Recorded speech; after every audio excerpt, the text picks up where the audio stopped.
So let's say you're a patient and you're saying to yourself, hey, you know what? I have to do something cosmetically for my mouth. My recommendation, if you're looking for a cosmetic dentist, here's my tips. Number one, don't pick the first person that you Google and go to them. You have to do a little bit of homework on this. In my consultations, I hear lots of stories and some are not good. So my recommendation is that if you're going to choose a dentist for your cosmetic appearance, you should look at their educational level, and not just I just graduated dental school and I do a few courses locally.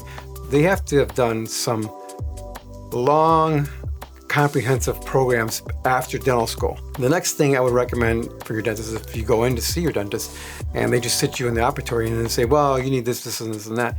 Well, I think that's the wrong approach. I think you should first sit with your dentist and not the operatory talking, and the dentist can listen to your needs to help you with your specific needs.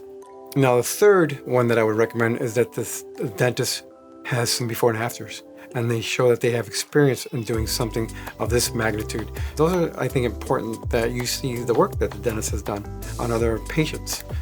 So my last recommendation is, how do you feel when you go into this office?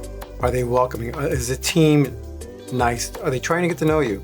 Is the doctor personable? What's his bedside manner? Are you just a number? Are people trying to get to know who you are? If you're looking for a practice where your team and your dentist actually is listening to you, what you're asking for, and you're looking for something cosmetic, veneers, whether it's implants, it doesn't matter. I do it all. And I will plan it with you and give you your options. So this is the place to come to if you're looking for that here at Mantis Dentistry and Implant Center.